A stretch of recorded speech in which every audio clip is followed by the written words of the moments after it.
नमस्कार विद्यार्थी मित्रांनो. ज्ञान, विज्ञान आणि सुसंस्कार यासाठी शिक्षण प्रसार शिक्षण महर्षी डॉक्टर बापूजी साळुंखे, श्री स्वामी विवेकानंद शिक्षण संस्था कोल्हापूर. मी श्रीमती माडीबोणे एस.आर. सर्वप्रथम इयत्ता 11वी विद्यार्थ्यांचं मनपूर्वक स्वागत करत आहे. विद्यार्थी मित्रांनो, मराठी युवक भारतीमध्ये आज आपणाला पाठ 7वा माणूस बांधूया हा आज आपणाला पाहायचा आहे. सर्वप्रथम विद्यार्थी मित्रांनो, या पाठाच्या अगोदर आपण लेखकाचा सर्वप्रथम परिचय करून घेऊया. लेखक प्रवीण दवणे. प्रवीण दवणे म्हणजे एक अष्टपैलू व्यक्तिमत्व. त्यांचा जन्म 1959 साली झाला. त्यांचे पूर्ण नाव प्रवीण अनंत दवणे होय. ज्यांनी गेली 3 दशकं आपल्या लेखणीतून 2000हून अधिक गीतं लिहिली आणि स्वरसम्राज्ञी लता मंगेशकर यांच्यापासून ते साधना सरगम यांच्यापर्यंत सर्व दिग्गज गायकांनी ती गायली. ती गीतं लिहिणारे ठाण्यातील ज्येष्ठ कवी, गीतकार, लेखक, सुसंवादक म्हणजेच प्रवीण दवणे होय.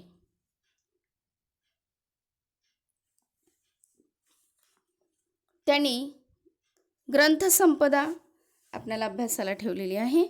ती कोणती आहे तर दिलखुलास, थेंबातला आभाळ, लेखनाची आनंद यात्रा, वय वादळ विजांचं हे त्यांचे विशेष गाजलेले कार्यक्रम होते.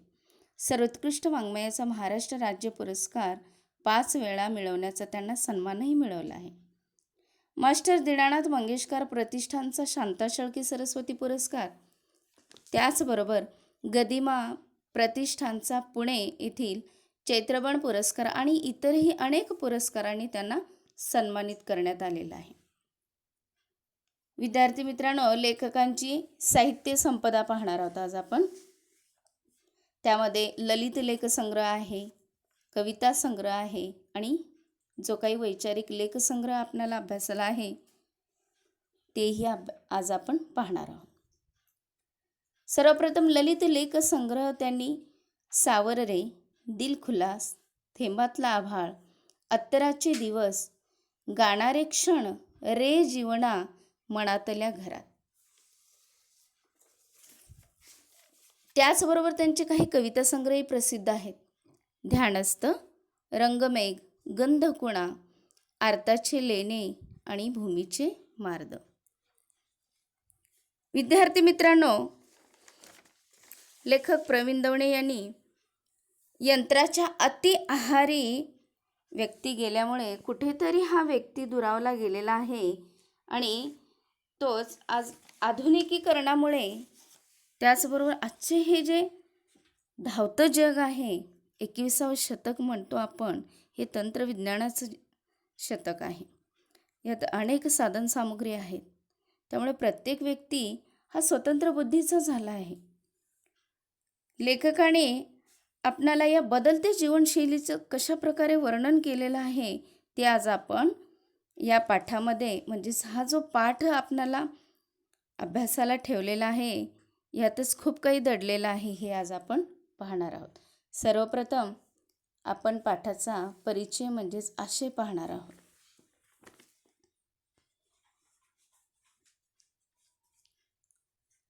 माणूस बांधूया हा त्यांचा वैचारिक प्रश्नपर्व हा लेखसंग्रह आहे. या लेखसंग्रहातून आजच्या समाज माध्यमांच्या, मोबाईल आणि इंटरनेटच्या काळात प्रत्यक्ष संवाद तुटत चाललेला आहे. ही मने संवादाविना दुरावत चाललेली आहेत. हीच खंत लेखक या पाठातून व्यक्त करत असतात. तसेच भविष्यातील धोक्याचा इशारा देत लेखक संवाद ही आजच्या काळाची कशी गरज आहे, माणुसकी ही कितपत जपणे गरजेचं आहे आणि किती मोलाचं आहे हेही अत्यंत संवेदनशीलरित्या मांडून वाचकांना ते अंतर्मुख करत आहेत, मंत्रमुग्ध करत आहे. विद्यार्थी मित्रांनो, यंत्राच्या अति आहारी गेल्यामुळे व्यक्ती हा कुठेतरी दुरावला गेलाय. हाच या पाठातून एक प्रकारचा उद्देश निर्माण होतो. संवाद हा माणूसपणाचा धर्म आहे. संवादाबरोबरच आज आवश्यक आहे ती म्हणजे मने. एकमेकांना सुसंवादाने जोडण्याचा ध्यास. या मोबाईल इंटरनेटच्या जमान्यातील आजची जी पिढी आहे, ती पिढी प्रत्यक्ष संवाद हा कुठंतरी तुटत चाललेला आहे. हेच खंत या पाठातून लेखकाने व्यक्त केलेलं आहे. चला मग विद्यार्थी मित्रांनो, आज आपण पाठाचं स्पष्टीकरण सहित पाठ हा अभ्यासणार आहोत. लेखक म्हणतात की न बोलताही संवाद होणारा संवेदनशील काळ मागं पडून आता खूप बोलूनही काळीज न ओलावणारा काळ आला आहे. कारणं अनेक आहेत, पण मला जाणवणारं मुख्य कारण म्हणजे माणूस मिथ्या सोनं सत्य. माणूस मिथ्या सोनं सत्य. मिथ्या म्हणजे खोटे, असत्य आणि भासमान. हे तत्वज्ञान आरपार बिंबवलं गेलं आहे. पैसा मिळवला की माणूस सुखी होतो, हाच निष्कर्ष गरिबीतून येऊ शकतो. पण गरिबी दूर करताना दुसरेच एक आंतरिक दारिद्र्य निर्माण होऊ नये याची दक्षता मार्केटिंगच्या भरात घेतली गेली नाही.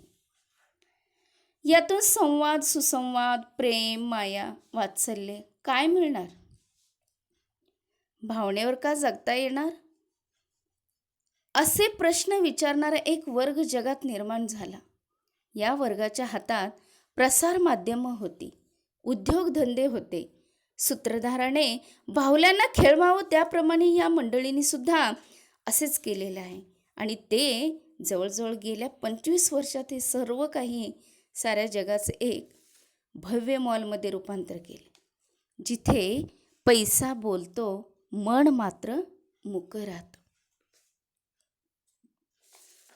एक असा काळ होता की न बोलताही संवाद साधणारा हा काळ होता. म्हणजे फक्त प्रत्येकाच्या व्यक्तीच्या मनामनातलं एक अंतर्मन ओळखण्याची ताकद एका पिढीमध्ये होती. पण ही आजतागायत दिसत नाही, कारण प्रत्यक्ष संवाद होत नाही. न बोलता सुद्धा काही ओलावणारा, मनातल्या आनंद दुःख न सांगताही ओळखणारा एक पिढी होती, आणि ती पिढी आजतागायत दिसत नाही. म्हणून लेखकांना एक प्रकारचं खंत वाटत आहे. यंत्राच्या एवढा अत्याहारी गेलेला आहे व्यक्ती की या ठिकाणी नातं सर्व काही त्यानं विसरून गेलेलं आहे. एवढं जागतिकीकरण झालं, त्याचे अनेक परिणाम या पराकोटीच्या स्पर्धेमध्ये दिसून येत आहे. खूप स्पर्धा वाढलेली आहे. माणसाला हे सर्व काही भासमय वाटत आहे. म्हणून माणूस या ठिकाणी मिथ्य आहे, म्हणजे खोटा आहे, एक प्रकारचा भासमान आहे, असत्य आहे. हेच तत्वज्ञान त्या माणसामध्ये आहे. माणसाने माणसासारखं माणसाशी वागावं म्हणजेच माणुसकीपणाचा एक धर्म आहे. पण आज हा माणूसपणाचा धर्म कुठेतरी दुर्मिळ होत चाललेला आहे. हे संवादाबरोबरच आज आवश्यक जी काही म्हणे आहेत ती सुसंवादाने जोडण्याचा ध्यास जो आहे तो लेखकाने या ठिकाणी व्यक्त केलेला आहे. प्रत्येक व्यक्ती हा त्या सोन्याच्या पाठी जातोय, पैशाच्या पाठी जातोय. कारण त्याची अनेक असू शकतात. मग जागतिकीकरण आलं, त्याचबरोबर व्यापार आला. पैसा हा माणसाला खूप काही मिळू शकतो, हेच एक ध्येय आहे. माणसं जरी काही बोलत नसली तरीही खूप काही जी बिनचेहऱ्याची व्यक्ती दिसते या ठिकाणी, ह्या बदलत्या जीवनशैलीचं पैशानेच खूप काही करता येतं असंच प्रत्येकाला वाटते. म्हणून या ठिकाणी माणूस हा मिथ्य आहे, खोटा आहे, असत्य आहे, भासमान आहे. आणि ज्या वेळेस एक गरिबी आहे आणि हे गरिबी दूर करताना दुसरेच एक आंतरिक दारिद्र्य निर्माण होऊ नये याचीही दक्षता मार्केटिंगच्या भरात गेली नाही. आंतरिक दारिद्र्य म्हणजे जे काही मनाचं दारिद्र्य असतं, या मनाच्या दारिद्र्याला कुणीही काही करू शकत नाही. म्हणून विद्यार्थी मित्रांनो, आजची हल्लीची जी पिढी आहे, या यंत्राच्या माध्यमातून, उद्योगधंद्याच्या माध्यमातून, स्पर्धेच्या माध्यमात कशा पद्धतीने टिकायचं, हेच एकमेव त्यांचं ध्येय आहे. बरेच व्यक्ती हे पाश्चिमात्यांचं अनुकरण करू लागले. एक संस्कृती अशी होती आपली हिंदू संस्कृती, की न बोलताना सुद्धा काही संवाद होणारे, जी भावभावना, व्यक्तितली जी भावभावना आहे, ती भावना ओळखण्याचं सामर्थ्य एका पिढीमध्ये होतं. परंतु हे सर्व काही एक रूपच पालटून गेलेलं आहे, एक बघण्याचा दृष्टिकोनच पालटून गेलेला आहे. पूर्वी ज्यावेळेस आपण मार्केटिंग म्हणजेच काही छोटंसं बाजारपेठ असायचा आणि या ठिकाणी एक प्रकारची प्रेम, माया, वात्सल्य होतं. पण आता ह्या छोट्याशा मार्केटिंगचं एक भव्य मॉलमध्ये रूपांतर झालेलं आहे. आपणा बाजारसारखे मोठ्या मॉलसारखे, जिथे फक्त आणि फक्त चैनीच्या वस्तू आणि जे काही गोष्टी आकर्षिल्या जातात, त्याच गोष्टीकडे माणूस हा गुरुत्वाकर्षणासारखा या ठिकाणी आकर्षिला जातो. म्हणजेच काय, तर यातून कुठल्याही प्रकारचा संवाद किंवा प्रेम, माया, वात्सल्य हे दिसतच नाहीये. फक्त बाजारीकरण झालंय, पण ते कशाचं? पैशाचं. ज्या ठिकाणी पैसा बोलतोय, पण मन मात्र हे मुकं आहे. त्याचबरोबर अनेक प्रसार माध्यमं सुद्धा झाली. एक वर्ग जगात निर्माण झाला आणि या वर्गाच्या हातात प्रसार माध्यमं होती, उद्योगधंदे होते. सूत्रधाराने बाहुल्यांना खेळवावं, त्याप्रमाणे या मंडळींनी गेल्या 25 वर्षात साऱ्या जगाचं एक भव्य मॉलमध्ये रूपांतर करण्यात आलं. आणि या ठिकाणी पैसा फक्त आणि फक्त बोलतोय, मन मात्र मुकं असतं. संवाद घडवायचा असेल तर मनाला बोलकं केलं पाहिजे आणि पैसा हे फक्त एक देवाणघेवाणीची वस्तू असली पाहिजे. म्हणून लेखक या ठिकाणी म्हणतो की जिथे पैसा बोलतो, पण मन मात्र मुकं राहतं. एकदा पैशाने जगता येतं, पैशासाठी जगायचं असतं, हाच जगण्याचा उद्देश झाला की मग शिक्षण एक पैशासाठीच होतं. सजणं, धजणं, प्रेम, कला निर्मिती, श्रद्धा, भक्ती मंदिरं यांचीही दुकानं होतात. मग दुकानातली भाषा खरेदी विक्रीचीच असते. तिथे संवाद नसतो, असतो तो खरेदी विक्रीचा व्यवहार. हीच दुकानाची लागण बाहेरून आत सरकली. बघता बघता घरही आबोल झाली. आई वडील यांच्या स्पर्शातून जाणवणारं वात्सल्याचं उबदार घर आर्थिक हव्यासाच्या बुलडोझराखाली भुईसपाट झालं. तिथे बांधला गेला नात्याचा एक चकचकीत काचमहल. इथे माणूस दिसत होता. खूप सुंदर वर्णन केलेलं आहे या ठिकाणी. एक काळ असा होता की शिक्षण म्हटलं की सगळेजण त्या शिक्षणावरती तुटून पडायचे. परंतु हल्लीचं जे शिक्षणाचं स्वरूप झालेलं आहे, ते एकमेव असं झालेलं आहे की या अत्यंत पवित्र मानणाऱ्या या क्षेत्रामध्ये सुद्धा या ज्ञानासारखी पवित्र गोष्ट आपण म्हणतो, पण याची जागा ही पैशाने घेतलेली आहे. हल्लीच्या पिढीचं असं एकच ध्येय झालेलं आहे की शिक्षणाचा हा उदात्त हेतू संपुष्टात आलाय आणि तो म्हणजे शिक्षण हे सुद्धा पैशासाठीच घ्यायचं असतं, पैशाच्या साह्याने घ्यायचं असतं. हीच धारणा घट्ट झालेली आहे. मग शिक्षणाला एक प्रकारचं बाजारी रूप धारण झालेलं आहे. म्हणजे शिक्षण सुद्धा एक बाजारीकरण झाल्यामुळे शिक्षणाचा सुद्धा एक हेतू हा बदलला गेलेला. या सर्वव्यापी परिणाम घडून आला तो म्हणजे घर, आई वडील, माणसे यांच्यातली जी नाती असतात, ही एक उपयुक्ततेच्या पातळीवर आली. जी उपयुक्तता ती आणि तेवढेच चांगले होय, हा दृष्टिकोन त्या ठिकाणी निर्माण झाला. ज्यावेळेस आपलं घर असतं, घर हे फक्त 4 भिंतींनी युक्त नसतं, तर या 4 भिंतीमध्ये भरपूर काही असतं आणि ते म्हणजे या छोट्या छोट्याशा इवल्याशा फुलपाखराने बनलेलं असतं. लहान पिढी आहे, आपल्या पुढची पिढी आहे, आपल्या आईवडिलांची पिढी आहे, आजी आजोबांची आहे. ही सगळी साखळी हवी आहे. जसं माणूस जगण्यासाठी ऊन वारा हवा पाऊस सगळ्या गोष्टींची गरज आहे, तसंच नातं टिकवण्यासाठी माणसाच्या या 4 भिंतीतलं घर पण टिकवण्यासाठी आपल्याला जुनी पिढी ही खूप आधार देते, खूप काही शिकून जाते, जी की माणसाला माणूस पण जगवण्याची जी कला आहे, जी जगण्याची उमेद असते, ती आपल्याला पिढी घडवत असते. म्हणून या पिढीला सुद्धा आनंदित ठेवणं हे एक वात्सल्याचं उबदार म्हणजेच घर असतं. आणि ह्याची जागा घेतलेली आहे या आर्थिक हव्यासाच्या बुलडोझराखाली भुईसपाट झाला. भुईसपाट होणे म्हणजे पूर्णपणे उद्ध्वस्त होणे. फक्त आणि फक्त हव्यास. माणसाला सगळ्यात मोठा काय असेल तर हव्यास आहे. आर्थिक हव्यासाच्या पोटी सुद्धा आपलं जे घर आहे ते घर आता भुईसपाट झालेलं आहे आणि त्या ठिकाणी बांधला गेलेला आहे फक्त नात्यांचा एक चकचकीत काचमहल. शो फक्त दिसतोय तो काचमहल, पण त्या ठिकाणी माणसं ही काय होती, दिसत होती पण काय होते त्यापुढे जाणवत नव्हते. ओठ हलत होते पण साद पोंचत नव्हती.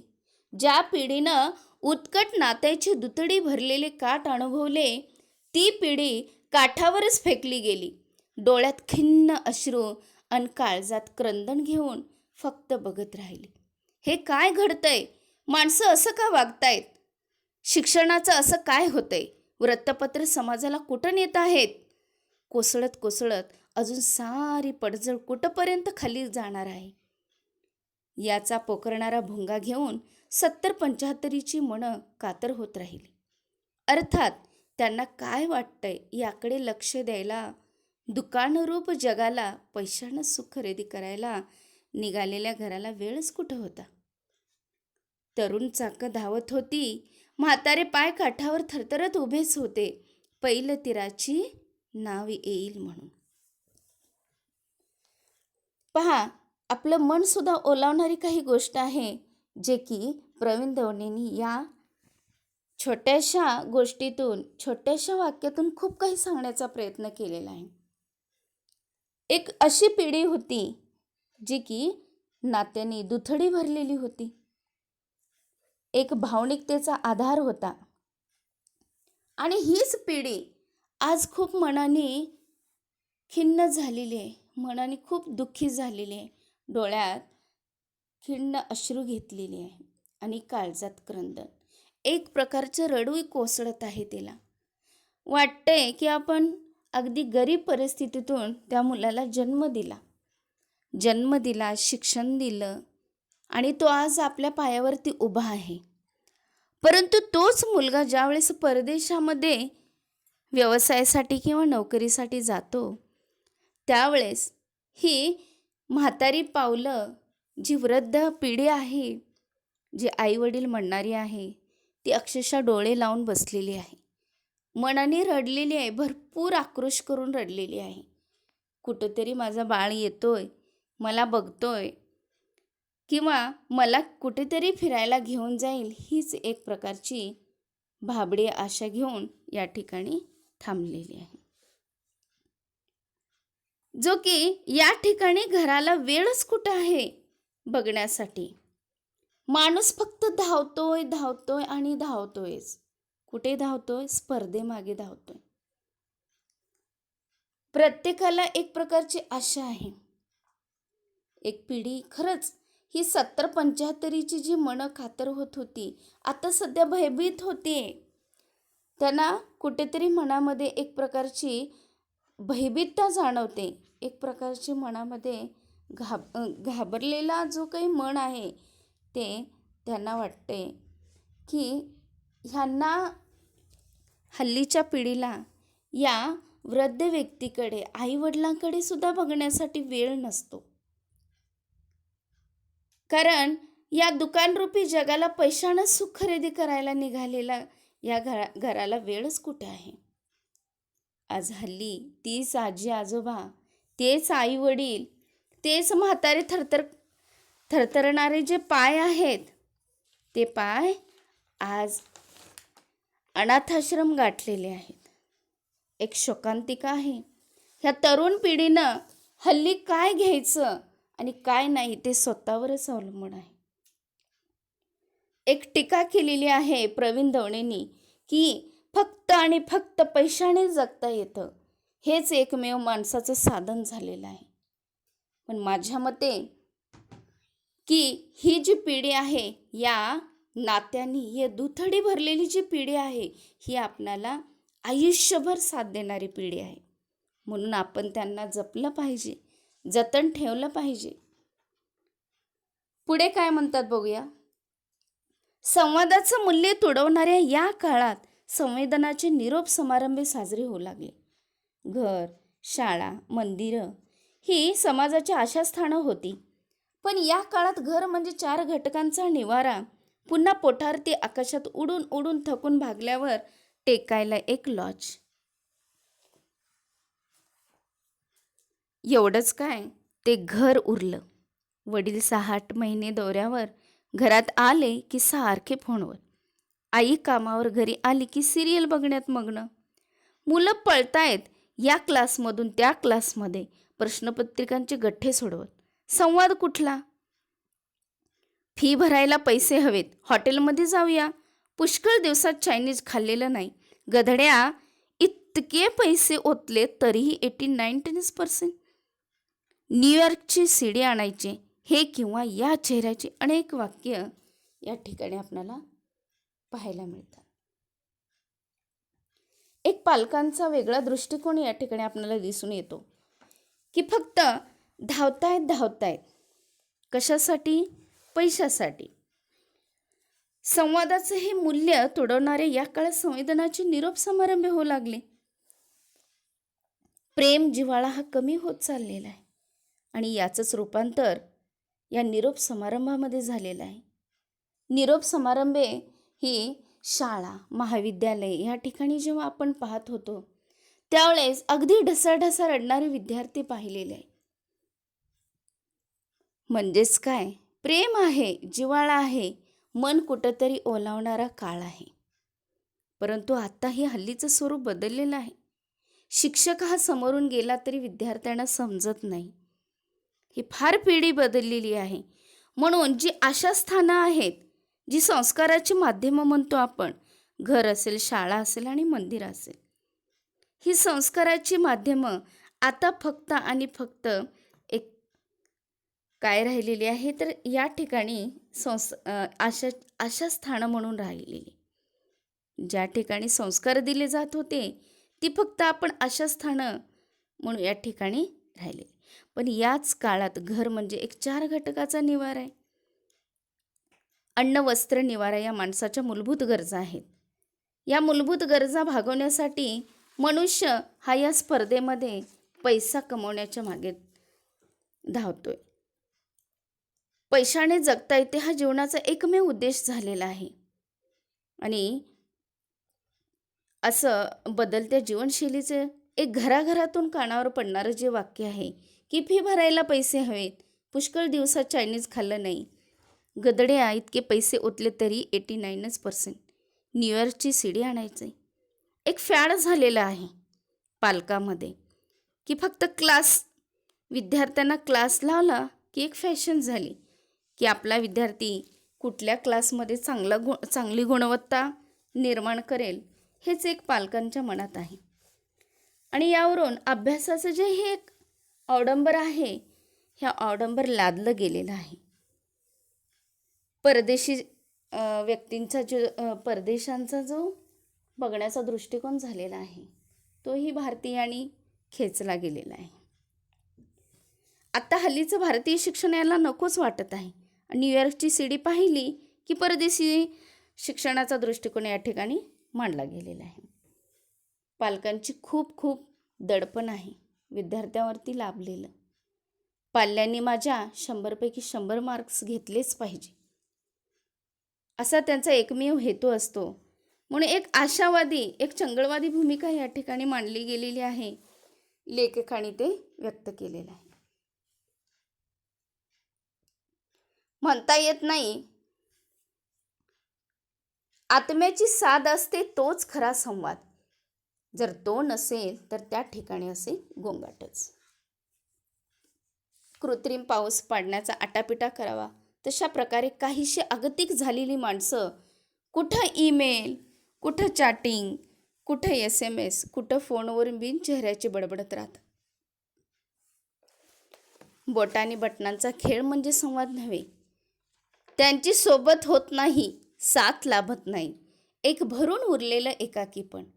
रात्रीचा घट्ट दगड पहाटेपर्यंत न्यायचा बस. सकाळ झाली की पाय पाठीला लावून पोटासाठी पळपळ पळायचं. कुठं पळतोय भान नाही. सतत चिंत्या उद्या उद्या आणि उद्याची. आज गेला खड्ड्यात, उद्या येत नाही. खड्डा खोल होत जातो. ही आजची भीषण स्थिती आहे. विद्यार्थी मित्रांनो, या ठिकाणी असं सांगितलेलं आहे, खरा तोच संवाद असतो जो की आत्म्याची साध असते. आणि आत्मा म्हणजेच काय? आपलं जे मन आहे. माणसाशी माणुसकीच्या दृष्टिकोनातून जर पाहिलं तर त्या ठिकाणी माणुसकी निर्माण होते. माणसामधले भावनांचे जे हृदय स्वरूप असे दिसेनासे होऊ लागले, जे की शेजारी पाजारी मित्रमंडळी यांच्यातील नाते आता फक्त उपयोगापुरते शिल्लक राहिलेले आहे. म्हणजेच हल्लीच्या पिढीचं किंवा या आधुनिकीकरणामध्ये जो काही व्यक्ती वागतोय, जो कशा प्रकारचा व्यवहार करत आहे, तर तो म्हणजे फक्त एकमेव स्वार्थी प्रवृत्ती. स्वार्थापोटी माणूस हा खूप खचला गेलेला आहे. यांत्रिकीकरण आलं, जागतिकीकरण आलं, त्यामुळे माणसाला एक जगण्याची उमेदच वेगळी ठरलेली आहे. ज्याप्रमाणे कृत्रिम पाऊस पाडला जातो म्हणजेच काय? आपण कृत्रिम पाऊस निर्माण केलेला आहे. एक नैसर्गिक येणारा जो पाऊस असतो, अगदी ओलाचिंब पाऊस असतो, धो धो धो धो मुसळधार पडणारा पाऊस, गरजत येतो, बरसत येतो, असा हा पाऊस येतो. परंतु कृत्रिम पाऊस पाडण्याचा जो काही आटापिटा आहे, म्हणजे खूप कष्ट करावे लागतात. आणि ते कष्टपूर्वक केलेले जे काही प्रयत्न असतात ते सुद्धा या ठिकाणी कुठेतरी वेगळेपणाने दिसून येतात. आणि याचं रूपांतर कशात झालेलं आहे? तर ईमेल, कुठे चॅटिंग, कुठे SMS, कुठं फोनवरून बिनचेहऱ्याने बडबडत राहतात. बिनचेहऱ्याची बडबड म्हणजे या ठिकाणी ईमेल, चॅटिंग, SMS आणि फोनवरून बोलणे यांनी जागा घेतलेली आहे. म्हणजेच अप्रत्यक्षरित्या यांनी या ठिकाणी जागा घेतलेली आहे. विद्यार्थी मित्रांनो, लेखक आपणाला एक यंत्र संवादापेक्षा माणुसकीचं माणूसपण जपणारं नातं, हा जो वलय आहे तो वलय ठेवणं फार गरजेचं आहे. या ठिकाणी शेवटी असं म्हणतात की या स्वार्थापोटी माणूस जगतोय. माणूस जगत असताना त्याला फक्त पैसा मिळवायचा आहे आणि हाच स्वार्थ एक केंद्रस्थानी घेऊन ह्या पैशाच्या पोटी धावतोय. एक आपली कौटुंबिक संस्था आहे जी की वसुधैव कुटुंब कल्याणकम असं आपली संस्कृती आहे. आणि ही संस्कृती जतन ठेवणं, जपणूक करणं हे खूप महत्त्वाचं आहे. पण हल्लीचं जे काही भीषण परिणाम होणारं जे काही जीवनशैली आहे, या जीवनशैलीवर त्याचे पडसाद उमटत आहेत. पूर्वी एकत्रित कुटुंब पद्धती होती, त्यामुळे मन, भावना, प्रेम, जिव्हाळा या सगळ्या गोष्टी आपल्याला पाहायला मिळत होत्या. परंतु आता विभक्त कुटुंब पद्धती आल्यामुळे या कौटुंबिक जीवनावर होत असणारे जे काही भीषण परिणाम आहेत या ठिकाणी आपल्याला दिसून येतात. बालकांच्या संगोपनाकडे दुर्लक्ष होतं. बालकांच्या गरजा फक्त पैशाने भागवता येतात असंच या तरुणांना वाटत आहे. आता मुलांना आई बाबा उबदार स्पर्श मिळेनासे झाले. या सर्व परिस्थितीतून जी माणसे तयार होतील ती माणसे नसतील, ती असतील पशु असतील आणि हा माणसाचा अंत असेल. यातून सावरायला हवंय. माणसातला हा संवाद जर पुन्हा प्रस्थापित करायचा असेल, पुन्हा निर्माण करायचा असेल, तर खरंच लेखकांनी म्हटल्याप्रमाणे ही संवेदनशील संवादानेच मानवी जी मने आहेत ती पुन्हा एकत्रित केलं पाहिजे, पुन्हा जिवंत केले पाहिजेत आणि तोच खरा संवाद या ठिकाणी व्यक्त होत आहे. जो काही उर्वरित भाग आहे तो आपण पुढील तासिकेत पाहणार आहोत. धन्यवाद.